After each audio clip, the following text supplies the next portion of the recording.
नमस्कार, आदाब, सलाम। मैं अब्दुल हफीज गांधी बोल रहा हूं और आज 22 मार्च 2024 है। आज मैं आपके सामने शिक्षा के क्षेत्र में जो समस्या आ रही है वो रखना चाहता हूं और ये समस्या सिर्फ कासगंज जिले में नहीं है बल्कि पूरे उत्तर प्रदेश में आ रही है। जो प्राइमरी स्कूल होते हैं और जूनियर स्कूल होते हैं सरकारी, उनमें खर्च करने के लिए सरकार ने पिछले साल सिस्टम बदल दिया है। अब सरकार ने एक ऑनलाइन सॉफ्टवेयर एप्लीकेशन सिस्टम बनाया है जिसको कहते हैं पीएफएमएस, यानी कि पब्लिक फाइनेंशियल मैनेजमेंट सिस्टम। तो अब इसके जरिए जो है वो सरकारी स्कूलों में जो खर्चा होगा, और खर्चा क्या होगा, जो टूट फूट पे खर्चा होता है, जो रंगाई पुताई पे खर्चा होता है, जो स्कूल में स्टेशनरी आती है उस पे जो खर्चा होता है, इस खर्चे का मैनेजमेंट इस सॉफ्टवेयर एप्लीकेशन से किया जाएगा जिसको सरकार ने नाम दिया है पीएफएमएस। अब ये सिस्टम जो लागू किया गया है पेमेंट करने का सरकारी स्कूल के खर्चे का, ये पिछले साल से लागू किया गया है। और इसमें जो सरकारी स्कूल हैं यानी प्राइमरी स्कूल हैं और जूनियर स्कूल हैं, उसमें एक लिमिट बांध दी गई है खर्चे की। तो मैं आपको पहले वो लिमिट बता देता हूं जो सरकार की तरफ से बांधी गई है। जिन प्राइमरी स्कूल या जूनियर स्कूल में 100 से कम बच्चे हैं, वहां पर सरकार 25,000 रुपए खर्च करने के लिए देती है, चाहे वो रंगाई पुताई पर हो या टूट फूट पर हो या स्टेशनरी पर हो। जहां पर बच्चों की संख्या 100 से लेके 200 है, वहां पर यह लिमिट है 50,000 की। और अगर बच्चों की संख्या 250 से ज्यादा है तो वहां पर इसकी लिमिट है 75,000 रुपए।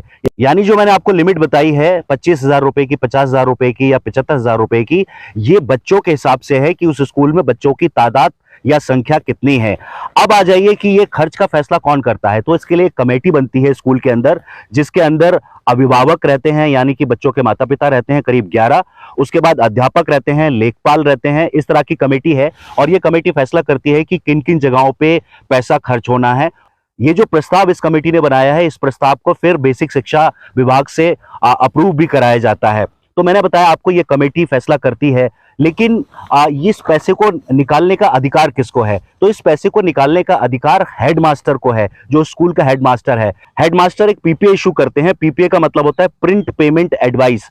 तो जिस किसी ने भी उस स्कूल पे रिपेयरिंग पे खर्चा किया है या स्टेशनरी सप्लाई की है या रंगाई पुताई की है, हेडमास्टर उस बेनिफिशियरी के नाम पीपीए इशू कर देता है, यानी कि पीपीए जनरेट कर देता है। और ये जो प्रिंट पेमेंट एडवाइस है पीपीए, ये हेडमास्टर साहब लेकर जाते हैं बैंक के अंदर, और बैंक के अंदर एक तरह से ये चालान का काम करता है। तो चालान वहां पर जमा होता है और बैंक जो है उस बेनिफिशियरी के नाम, जिसने रंगाई पुताई की है, जिसने टूट फूट की रिपेयरिंग की है या स्टेशनरी सप्लाई की है, उसको पैसा चला जाता है। तो ये सिस्टम है सरकारी स्कूलों में पेमेंट करने का। अब मैं आपको बताता चलूं कि दिक्कत क्या आ रही है। ये जो सरकार ने जिम्मेदारी दी है पूरी की पूरी, वो बैंक ऑफ बड़ौदा को दी है। अगर हम कासगंज का उदाहरण लें तो बैंक ऑफ बड़ौदा जो पूरे डिस्ट्रिक्ट के अंदर 3 ब्रांचेस हैं, एक तो कासगंज शहर में है, दूसरी कादरवाड़ी सोरो के अंदर है और तीसरी ककराला पटियाली के अंदर है।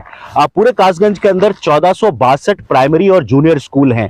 तो 1462 अगर हेडमास्टर पीपीए बनाकर ले जाएंगे बैंकों के अंदर तो बड़ी परेशानी आएगी और बैंक कर्मचारियों को भी दिक्कत होगी। तो बहुत सारी समस्याएं हैं कि जब भी हेडमास्टर पीपीए बनाकर बैंकों में ले जाते हैं, क्योंकि बैंकों की संख्या बहुत कम है, यानी कि बैंक की जो ब्रांच है जिसको जिम्मेदारी दी है बैंक ऑफ बड़ौदा की, डिस्ट्रिक्ट कासगंज में उसकी काफी कम ब्रांच है और 1462 स्कूल हैं। तो 1462 स्कूल का अगर पीपीए जाएगा तो बैंक कर्मचारियों को काफी दिक्कत का सामना करना पड़ता होगा। इससे क्या है, लड़ाई झगड़े भी होते हैं। अभी कुछ दिन पहले ककराला के अंदर एक बैंक कर्मचारी ने एक महिला शिक्षक से मिसबिहेव किया, जो हरदोई जिला है। इसी तरह से वहां पर भी एक लड़ाई सामने आई थी कि बैंक कर्मचारियों के बीच और टीचर्स के बीच में झगड़ा हो गया था। तो बहुत सारी समस्याएं आती हैं और एक सबसे बड़ी समस्या है कि जो हेडमास्टर हैं वो स्कूल टाइमिंग में नहीं जाएंगे, क्योंकि स्कूल टाइमिंग से पहले बैंक नहीं खुलता और स्कूल टाइमिंग जब खत्म होती है 3 बजे तो उसके बाद वो जाते हैं तो बैंक बंद होने का वक्त आ जाता है। तो समस्याएं क्या क्या आ रही हैं जो मुझे पता लगी है, मैं आपको बताता हूं। तो आप समस्याओं पे बात कर लेते हैं कि ये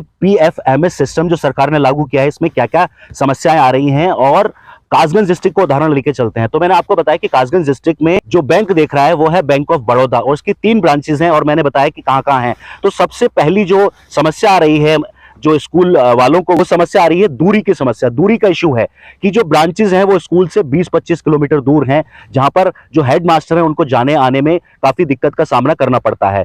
दूसरा इशू मैंने आपको बताया कि 3 ब्रांच हैं और इसमें कर्मचारी भी कम हैं, स्कूल ज्यादा हैं, 1462 स्कूल हैं, तो कर्मचारी कम होने की वजह से दिक्कत आती है। मैं सरकार से आग्रह करता हूं कि दूसरी बैंक को भी जिम्मा दिया जाए, स्टेट बैंक ऑफ इंडिया को जिम्मा दिया जाए, कैनरा बैंक को जिम्मा दिया जाए, या जो पीएनबी बैंक है, पंजाब है, नेशनल बैंक है, उसको जिम्मा दिया जाए, ताकि जो ये परेशानी आ रही है ये परेशानी कम हो। तीसरी समस्या है कि जो पीपीए है उसकी बैंक रिसीविंग नहीं देते हैं।